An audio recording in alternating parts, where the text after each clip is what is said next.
Buenos días. Hoy les voy a hablar del curioso caso de un pueblo andaluz, en la Sierra de Cádiz, que ha optado por una curiosa respuesta ante la crisis: aprender idiomas, y concretamente el alemán. El pueblo se llama Espera, sí, Espera, y tiene 4.000 habitantes. Su economía dependía mucho últimamente de la construcción. Llegó a tener hasta 37 empresas de hormigón prensado y casi toda la población masculina se dedicaba a esta actividad. Entre tanto, muchas de las mujeres trabajaban en el campo. Pero al pararse el boom del ladrillo, pues todo se vino abajo. De todos modos, es curiosa la reacción que les lleva al aprendizaje de un idioma tan difícil como el alemán, precisamente. Porque el inglés se supone que abría más puertas, aunque en teoría lo hable todo el mundo, ¿no? Una formación específica, temática, para un oficio, una profesión, podría parecer más adecuada. Pero no, los habitantes de Espera, o al menos 120 de ellos, han optado por aprender alemán. Y no es casualidad que la primera palabra que han aprendido a decir en alemán los habitantes de Espera sea precisamente la palabra Arbeit, trabajo. Hay que pensar en las cifras del pueblo para entender este fenómeno. Son francamente escalofriantes. 1.234 demandantes de empleo, y eso en un pueblo de 4.000 habitantes.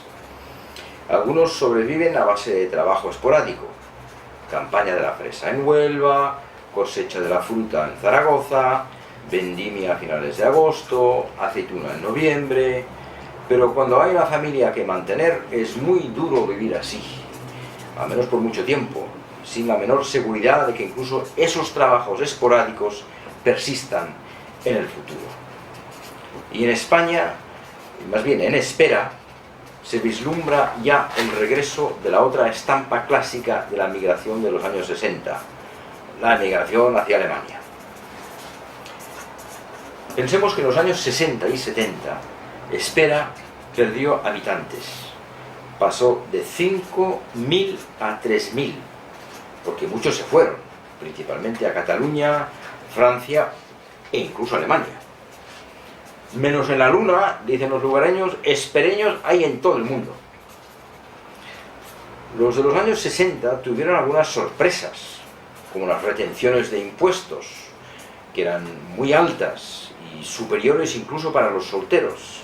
Si cobraban 1.000 marcos alemanes, pues recibían solo 500 netos.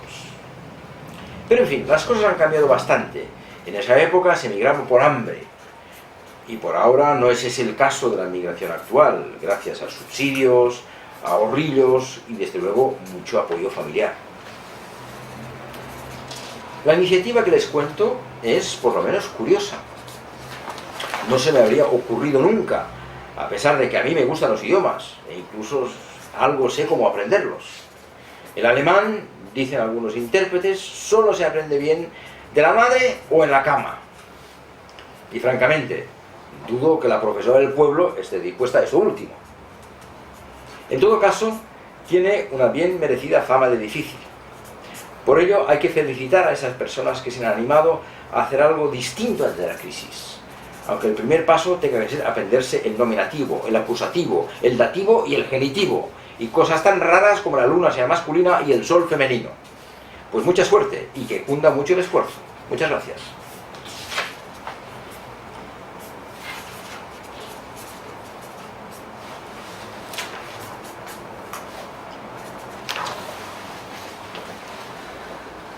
Good morning.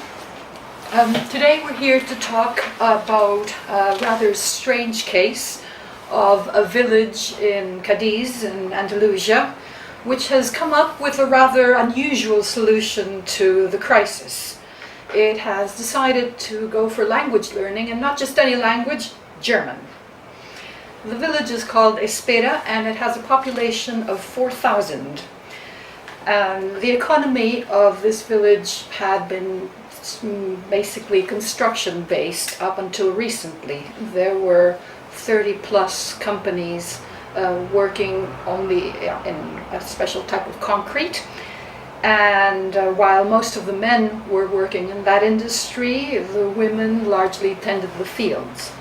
But all of that came to a sudden halt with the end of the construction boom.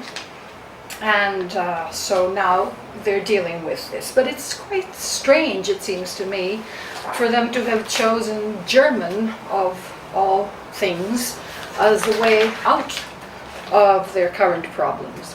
You would think English, for instance, would be more of a door opener, although of course it's also true that more people know it, so it's less of an edge. Or some sort of vocational training, of specific training for a particular occupation, would seem to be a more obvious solution. But whatever the reason, the inhabitants of Espera, or at least 120 of them so far, have chosen to learn German.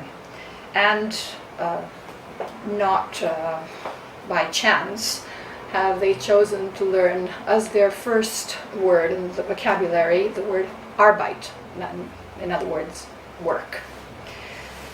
Now, the figures for Espera are absolutely horrendous when you think of the 234 job seekers in the village, with a total population of 4,000. Many people cope by taking seasonal work. They'll harvest strawberries in Huelva, then will go on to harvest fruit in Zaragoza. In August they will go to the grape harvest, and then in late fall they will harvest olives. And they receive a lot of support from their families. But when you have a family to support, it's very difficult to cope with this kind of seasonal migration. It's hard to support a family, and there's no guarantee that the work will still be there next season. So in a way, Espera is now starting to go back to images of what it was in the 60s, when many of the population emigrated to Germany. Now, the village of Espera seems to be returning now to a different image of what it was like in the 1960s, with people emigrating on a less seasonal basis to Germany. Because in fact in the 60s and the 70s, the population of Espera dropped from 5,000 to 3,000, with people emigrating to Catalonia, France, and indeed Germany. In fact, the saying goes in the village that except for the moon, there are Espera villages just about everywhere in the world. Now, in the 1960s, the people who emigrated ran up against a number of surprises, such as high withholding tax, especially for singles. A single man might expect to be earning 1,000 marks and then find that he only had 500 in his pocket at the end of the day. But there have been significant changes since then, and while the people of Espera emigrated out of hunger at the time, they are now not quite in that dire position. They've got subsidies, they've got some savings, and they certainly have family support where that's available. So we can say that this is a rather unusual solution that they've taken. It's rather striking, I have to say. I never would have thought of anything like that, because even though I'm somebody who likes languages and knows how to learn a language, the saying amongst interpreters is that German can only be learned as a mother tongue or in bed. And of course I seriously doubt that the German teacher in Espera would be willing to put up with the second solution. But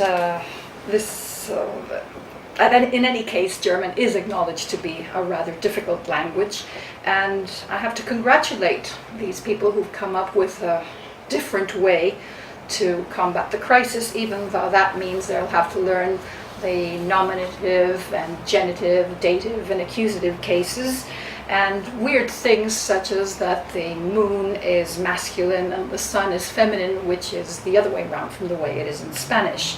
So in any case, good luck.